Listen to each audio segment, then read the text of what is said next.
adik-adik semuanya. Dimanapun adik-adik berada, kakak mau ucapin selamat hari Minggu. Puji nama Tuhan. Hari ini kita masih diberikan nafas kehidupan. Kita masih diizinkan Tuhan untuk beribadah lagi bersama dengan Tuhan. Nah adik-adik, sebelum kita memulai prosesi ibadahnya kita atau seluruh rangkaian ibadah kita pada hari ini, kakak mau ingatkan adik-adik semuanya untuk selalu mengingat 3M. Apa saja itu? Jadi 3M itu menggunakan masker, menjaga jarak, dan juga jangan lupa untuk mencuci tangan untuk menghindari dari adanya atau terkenanya virus corona. Oke adik-adik, kakak mau ingatin juga buat adik-adik semuanya untuk selalu menjaga kesehatan biar adik-adik terhindar dari virus corona. Iya adik-adik, kita akan memulai ibadah kita pada hari ini. Untuk itu kakak mau ajak adik-adik semuanya kita memuji dan membesarkan nama Tuhan. Untuk itu kita angkat pujian yang berkata happy ya ya ya, happy ye ye ye.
Shalom, selamat pagi adik-adik.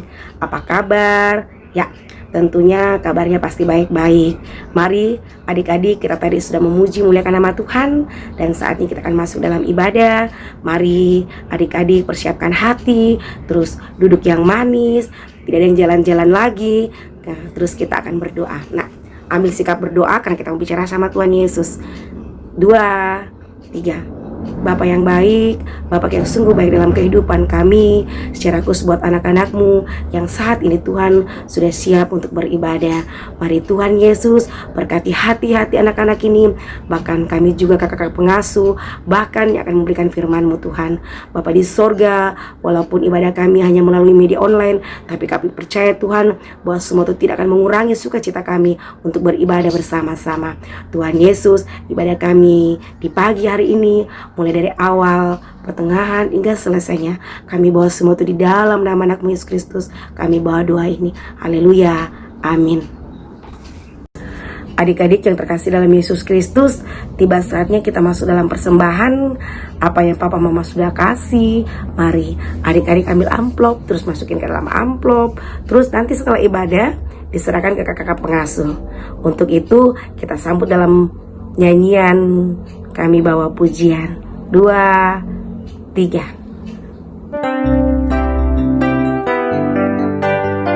Kami bawa pujian ke dalam rumah Tuhan. Kami bawa pujian ke dalam rumah Tuhan. Kami persembahkan korban pujian dan syukur. Kami persembahkan korban pujian dan syukur. Kami bawa pujian ke dalam rumah Tuhan. Kami bawa pujian ke dalam rumah Tuhan. Kami persembahkan korban pujian dan syukur. Kami persembahkan korban pujian dan syukur. adik-adik yang terkasih dalam Yesus Kristus, kita sudah sampai pada pembacaan super kebenaran dan super ayat kita. Nah, super kebenaran kita di pagi hari ini itu berbunyi, Tuhan sanggup membebaskanku dari kuasa dosa. Tuhan sanggup membebaskanku dari kuasa dosa. Kita ulang bersama-sama lagi adik-adik. 2, 3.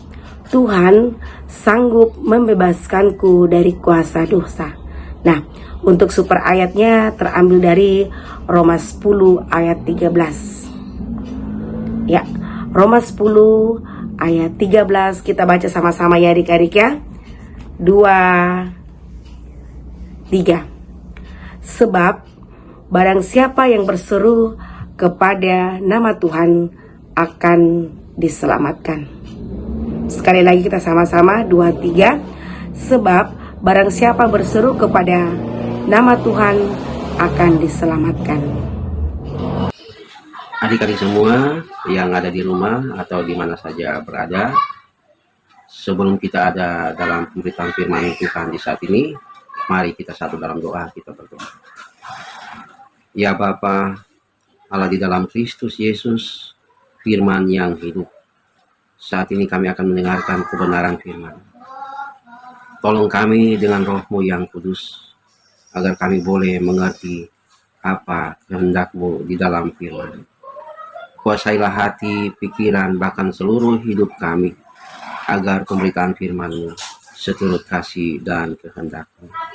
Berfirmanlah bagi kami, di dalam Kristus Yesus firman yang hidup, kami berdoa kepada Bapa di dalam surga. Amin. Shalom, selamat pagi, selamat hari Minggu buat kita semua di pagi ini. Damai sejahtera dari Allah Tritunggal, Bapa, Anak, dan Roh Kudus menyertai kita di pagi ini. Amin. Bagian firman Tuhan yang akan kita baca dan renungkan di pagi ini terdapat atau terambil dari Roma pasal 10 ayat 4 sampai 15. Kakak ulangi, terdapat dari surat Paulus kepada jemaat di Roma pasal 10 ayat 4 sampai 15 dengan judul kebenaran karena iman.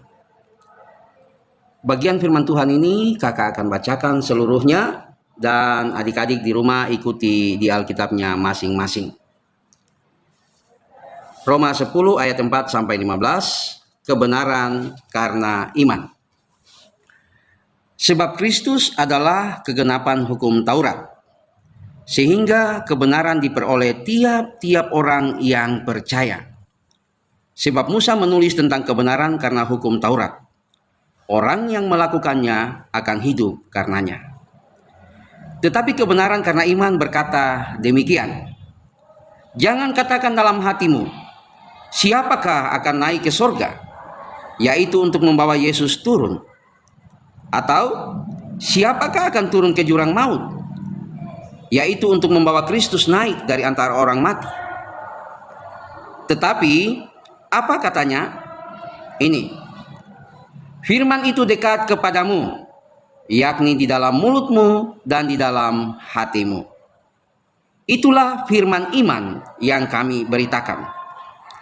Sebab jika kamu mengaku dengan mulutmu bahwa Yesus adalah Tuhan dan percaya dalam hatimu bahwa Allah telah membangkitkan Dia dari antara orang mati, maka kamu akan diselamatkan. Karena dengan hati orang percaya dan dibenarkan, dan dengan mulut orang mengaku dan diselamatkan. Karena kitab suci berkata, barang siapa yang percaya kepada Dia tidak akan dipermalukan. Sebab tidak ada perbedaan antara orang Yahudi dan orang Yunani. Karena Allah yang satu itu adalah Tuhan dari semua orang, kaya bagi semua orang yang berseru kepadanya. Sebab barang siapa yang berseru kepada nama Tuhan akan diselamatkan. Tetapi bagaimana mereka dapat berseru kepadanya jika mereka tidak percaya kepada Dia? Bagaimana mereka dapat percaya kepada Dia jika mereka tidak mendengar tentang Dia? Bagaimana mereka mendengar tentang Dia jika tidak ada yang memberitakannya? Dan bagaimana mereka dapat memberitakannya jika mereka tidak diutus? Seperti ada tertulis, betapa indahnya kedatangan mereka yang membawa kabar baik. Demikian bagian firman Tuhan yang akan kita renungkan bersama-sama di saat ini. Berbahagialah orang yang membaca, merenungkan, dan melakukan firman itu dalam kehidupannya. Amin. Adik-adik di rumah atau di mana saja siaran ini dapat diterima, lewat bagian firman ini kakak akan bercerita tentang pengajaran gereja mengenai keselamatan yang sesuai dengan ajaran Alkitab atau sesuai dengan firman. Bagaimana cara manusia agar dapat diselamatkan. Kakak ulangi, bagaimana cara manusia agar bisa diselamatkan dari dosa. Namun sebelum itu, kita harus tahu dulu siapa itu manusia dan mengapa manusia harus diselamatkan. Siapa itu manusia dan mengapa manusia itu harus diselamatkan. Manusia adalah ciptaan Allah yang mulia. Manusia adalah ciptaan Allah yang mulia. Arti mulia ini banyak ya. Bisa berarti yang lebih sempurna, bisa berarti yang lebih baik atau lebih bagus, bisa berarti yang lebih disayang atau lebih dikasihi, atau bisa saja kita sebut seperti ini ya. Manusia itu adalah ciptaan yang paling oke dari semua ciptaan yang ada. Iya. Jadi manusia adalah ciptaan Allah yang paling mulia. Tetapi dalam perjalanan manusia sebagai ciptaan yang paling mulia itu, manusia memberontak kepada penciptanya. Manusia melawan Allah penciptanya. Manusia melawan yang sudah menciptakannya atau melawan Tuhan. Adik-adik pasti ingat peristiwa yang terjadi di Taman Eden ketika manusia, Adam dan Hawa, memakan buah larangan. Buah yang dilarang oleh Tuhan, oleh Allah, dimakan oleh mereka. Sejak saat itulah manusia jatuh ke dalam dosa. Ya, karena makan buah larangan, tidak dengar kepada Allah, maka manusia jatuh ke dalam dosa, kehilangan kemuliaan Allah, kehilangan kekudusan Allah. Ya, itu bisa kita baca di Kejadian 3 ayat 7. Manusia kehilangan kemuliaan Allah. Yang namanya dosa tentu saja tidak bisa ada bersama-sama dengan yang kudus. Artinya, manusia yang sudah berdosa itu tidak dapat bersama lagi dengan Allah yang kudus. Manusia akhirnya terpisah dari Allah.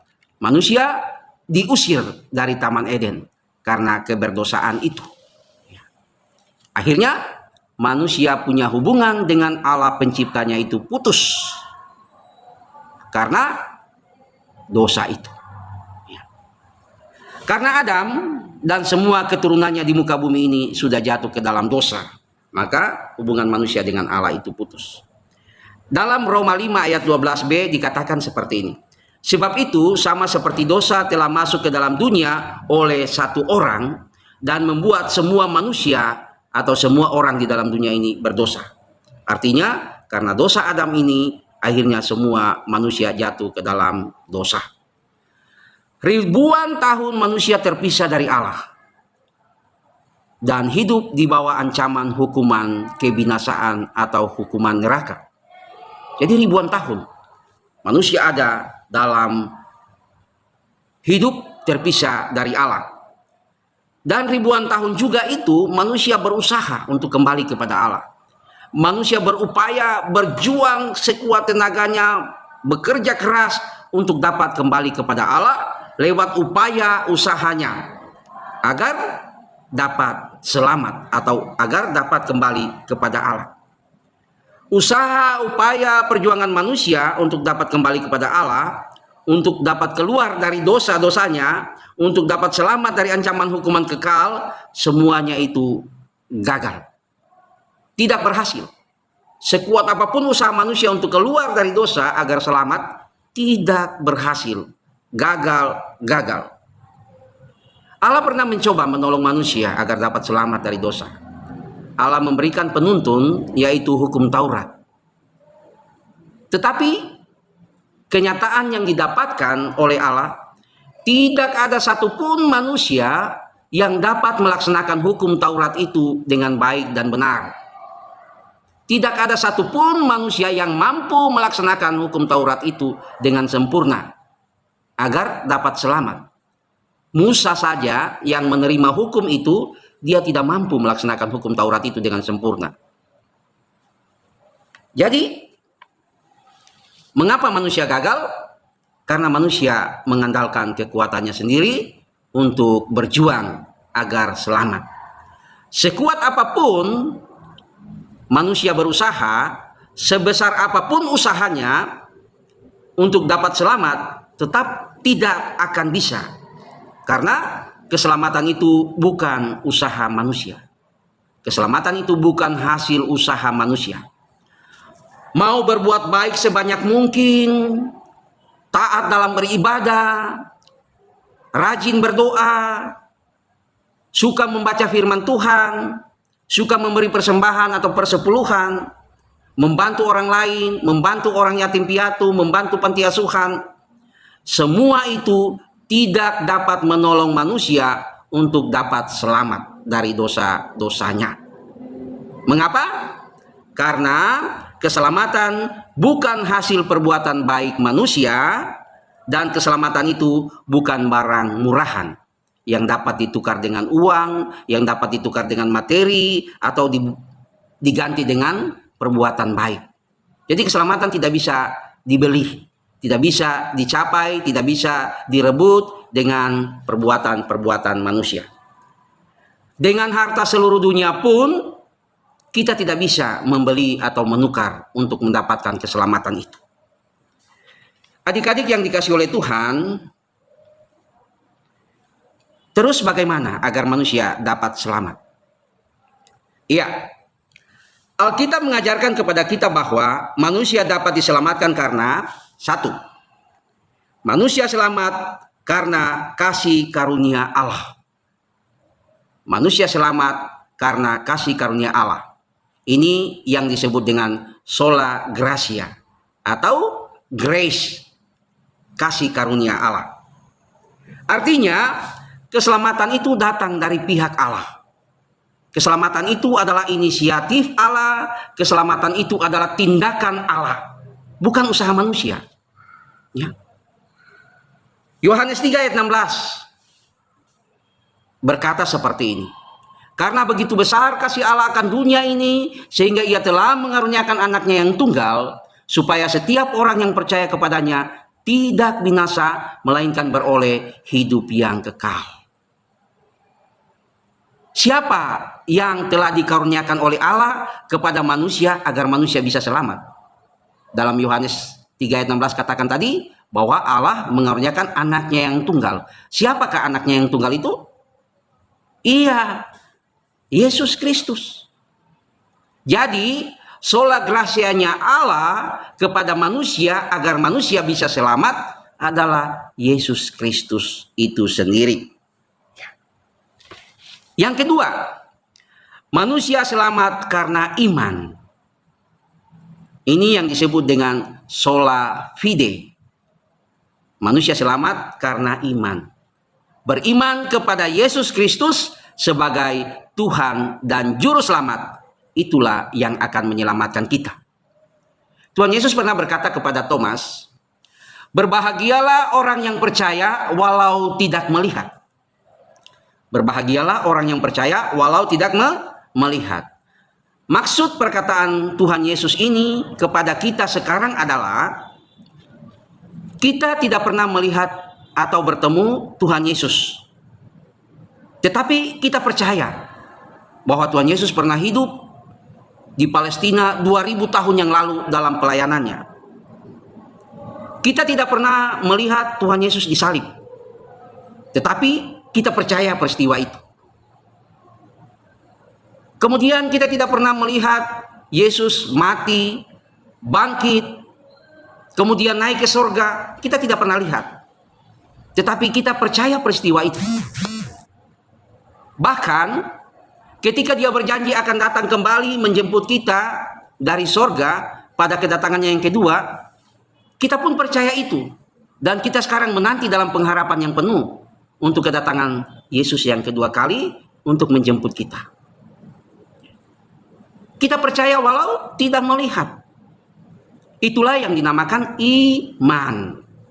Seperti yang dikatakan dalam Ibrani 11 ayat 1 bahwa iman adalah dasar dari segala sesuatu yang kita harapkan dan bukti dari segala sesuatu yang kita tidak lihat. Beriman kepada Yesus itulah yang dapat menyelamatkan kita manusia. Roma 1 ayat 17 katakan, orang benar akan hidup oleh iman. Atau orang benar akan selamat oleh imannya. Ya. Yang ketiga, manusia selamat karena firman. Ini yang disebut dengan sola scriptura. Manusia selamat karena firman. Matius 4 ayat 4, Yesus berkata, manusia hidup bukan dari roti saja, tetapi dari setiap firman yang keluar dari mulut Allah. Yohanes 1 ayat 1 berbunyi, pada mulanya adalah firman, firman itu bersama-sama dengan Allah, dan firman itu adalah Allah. Kakak ulangi, pada mulanya adalah firman, firman itu bersama-sama dengan Allah, dan firman itu adalah Allah. Kemudian dilanjutkan di ayat 14 berkata begini, firman itu telah menjadi manusia. Firman itu telah menjadi manusia. Firman yang telah menjadi manusia itu siapa? Iya, Yesus Kristus adalah firman yang telah menjadi manusia. Jadi firman yang adalah Allah berarti Yesus itu adalah Allah. Telah menjadi manusia. Jadi Yesus itu juga adalah manusia. 100% Allah dan 100% manusia. Allah menjadi sama dengan manusia. Jadi kalau Allah menjadi manusia bisa karena dia Allah. Yang tidak bisa itu manusia menjadi Allah. Jadi pandangan orang di luar kita menyembah manusia itu salah. Karena mereka tidak tahu apa yang namanya Allah menjadi sama dengan manusia di dalam diri Yesus Kristus yang disebut dengan inkarnasi. Iya. Terkait dengan nomor 2, selamat karena iman, firman Tuhan berkata, iman timbul dari pembacaan dan pendengaran akan firman Tuhan. Ya, jadi ada keterkaitan antara nomor 2, nomor 3. Ya, selamat karena iman, iman tumbuh karena baca firman. Sola fide dan sola scriptura. Adik-adik yang dikasihi oleh Tuhan, jadi manusia dapat diselamatkan karena kasih karunia Allah dalam Yesus Kristus. 2, beriman kepada Yesus Kristus. 3, firman yang telah menjadi manusia yaitu Yesus Kristus. Semuanya mengarah kepada satu pribadi yaitu Yesus Kristus. Kita selamat karena Yesus Kristus. Sehingga dalam Yohanes 14 ayat 6 Yesus berkata, akulah jalan dan kebenaran dan hidup. Tidak ada seorang pun yang datang kepada Bapa kalau tidak melalui aku. Hanya Kristus. Inilah yang disebut dengan solus Christo. Hanya Kristus. Karena Yesus Kristuslah Tuhan untuk kemuliaan Allah Bapa di sorga. Soli Deo Gloria. Jadi pengajaran gereja untuk keselamatan ada yang namanya sola fide, sola gracia, sola fide, sola scriptura, solus Christus, dan soli Deo Gloria. Itu pengajaran gereja yang harus kita tahu turun temurun yang sesuai dengan Alkitab atau firman Tuhan. Sekarang timbul pertanyaan bagi kita. Apakah berbuat baik atau beramal, rajin beribadah, rajin berdoa, rajin baca firman, berpuasa, dan lain-lain tidak perlu lagi bagi kita karena sudah diselamatkan? Nah, adik-adik semua, ini adalah pendapat yang salah. Kakak ulangi lagi, ini adalah pendapat yang salah. Justru sebagai orang-orang yang sudah diselamatkan, berbuat baik, beribadah, rajin berdoa, rajin baca firman, memberikan persembahan, persepuluhan, dan lain-lain sebagainya, harus semakin giat kita lakukan. Harus semakin giat kita kerjakan sebagai tanda ucapan terima kasih kita kepada Tuhan dan tanda ucapan syukur kita kepada Tuhan karena Tuhan sudah menyelamatkan kita. Jadi kita lakukan semua itu bukan untuk mencari selamat, tetapi ucapan syukur kita kepada Tuhan karena Tuhan sudah menyelamatkan kita. Ya, ingat firman Tuhan dalam Yakobus pasal 2, iman tanpa perbuatan pada hakikatnya adalah mati. Jadi iman orang yang sudah diselamatkan itu harus berbuat apa yang sudah Tuhan perintahkan. Ya, tetapi perbuatan-perbuatan kita yang sesuai dengan firman Tuhan itu bukan untuk mencari selamat lagi, tetapi untuk ucapan syukur kepada Tuhan agar kita juga mendapat upah yang besar di dalam sorga. Ya, adik-adik semua, kita berbuat yang benar, yang baik di hadapan Tuhan adalah untuk menyenangkan hati Tuhan, mengucap syukur karena Tuhan sudah lebih dulu menyelamatkan kita. Sangat berbeda dengan ajaran-ajaran yang ada di luar sana. Mereka masih berupaya, berusaha dengan perbuatan-perbuatan mereka agar dapat selamat. Hal itu tidak mungkin terjadi. Ya, itu adalah pekerjaan yang sia-sia belaka. Karena selamat bukan datangnya dari usaha manusia, tetapi pemberian semata-mata dari Allah. Iya, adik-adik semua, dengarkan ini sebagai penutup. Yesus Kristus adalah Tuhan dan Juru Selamat, sanggup membebaskan kita dari dosa-dosa kita, bahkan menyelamatkan kita. Itulah Tuhan Yesus kita yang luar biasa. Amin. Adik-adik semua, mari kita masuk dalam doa syukur dan doa syafaat kita. Kita berdoa.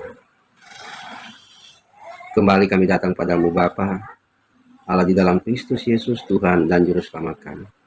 Kami mengucap syukur untuk waktu, kesempatan yang Tuhan beri dalam persekutuan ini. Kebenaran firman-Mu sudah dinyatakan, sudah disampaikan. Sungguh sangat terbatas apa yang hamba sampaikan. Biarlah Allah Roh Kudus akan terus bekerja, memberi pengertian lebih daripada apa yang sudah hamba sampaikan pada setiap hati yang menerima kebenaran firman Tuhan ini. Terima kasih Tuhan, persembahan syukur sudah kami bawa. Biarlah Tuhan menerima, memberkati persembahan ini untuk dapat dipakai sebagaimana yang Tuhan kehendaki dalam kehidupan pelayanan ini. Inilah seluruh kehidupan kami. Kami datang kepada bawah di hadapan Tuhan sebagai persembahan yang hidup. Ya Bapa dalam Kristus Yesus, hamba datang membawa semua anak-anak Tuhan, anak-anak sekolah minggu yang terhimpun dalam persekutuan anak dan remaja di dalam jemaat ini. Dalam seluruh keberadaan mereka, Tuhan Maha Tahu. Tuhan jaga lindungi mereka dalam pertumbuhan mereka, dalam pergaulan mereka, dalam cita-cita mereka, masa depan mereka. Kami percaya campur tangan Tuhan ada di dalamnya, sehingga kelak anak-anak kami semua ini akan berguna bagi keluarga, juga untuk hormat dan kemuliaan nama Tuhan. Hamba datang membawa semua guru-guru sekolah minggu, pendamping sekolah minggu, yang dengan setia terus bekerja di ladang Tuhan ini. Tuhan terus menjaga memberkati mereka dalam kehidupan keluarga rumah tangga mereka. Bagi kaum muda di masa muda mereka, jaminan janji-janji Tuhan biarlah terjadi dalam kehidupan anak-anak muda ini ketika mereka terus ada setia dalam pelayanan untuk hormat dan kemuliaan nama Tuhan. Tuhan terus memberkati kami, ikat kami persekutuan anak dan remaja, juga orang-orang tua yang terus setia memotivasi anak-anak untuk terus ada dalam persekutuan. Terima kasih Bapa dalam Kristus Yesus. Hamba datang membawa kehidupan jemaat kami, mulai dari hamba-hamba Tuhan yang ada, majelis jemaat, badan pelayan unsur yang ada, seluruh jemaat, sampai dalam kehidupan anak-anak sekolah minggu, bahkan kehidupan yang masih ada dalam kandungan pun, Tuhan jaga lindungi kami, Tuhan berkati kami.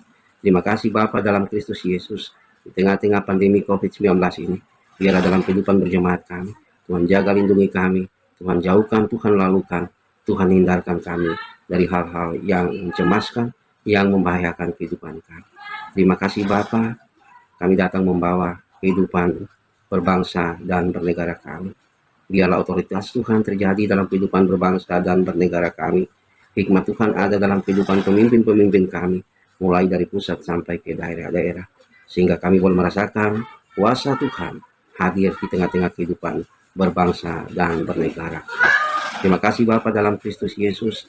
Ini doa dan syukur kami. Biarlah perjalanan hidup kami ini dan seterusnya ada dalam lindungan dan berkat Tuhan semata-mata. Ampuni salah dan dosa kami. Biarlah kami tetap menjadi anak-anak kekasih Tuhan. Di dalam Kristus Yesus, Tuhan dan Juru Selamat kami. Kami berdoa kepada Bapa di dalam surga. Amin. Nah adik-adik, ibadah kita telah selesai. Tadi adik-adik sudah memuji dan membesarkan nama Tuhan. Adik-adik sudah membaca Alkitab. Adik-adik sudah dengar cerita tentang kebenaran firman Tuhan. Dan tiba saatnya kita untuk mengakhiri seluruh ibadah kita pada hari ini. Tapi sebelum kita mengakhiri seluruh ibadah kita pada hari ini, kakak mau ajak adik-adik semuanya kita angkat pujian yang berkata, terima kasih Tuhan. Kita angkat pujian secara bersama-sama ya adik-adik.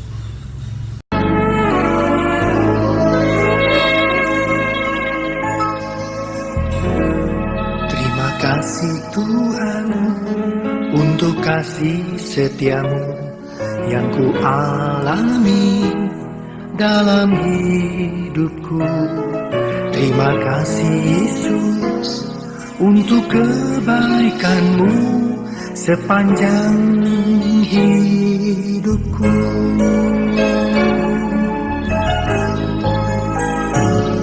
Terima kasih Tuhan untuk kasih setiamu yang ku alami dalam hidupku. Terima kasih Yesus untuk kebaikanmu sepanjang hidupku. Terima kasih Yesusku buat anugerah yang Kau beri. Sampai ini Tuhan adakan syukur bagimu. Terima kasih Yesusku buat anugerah yang Kau beri. Sampai ini Tuhan adakan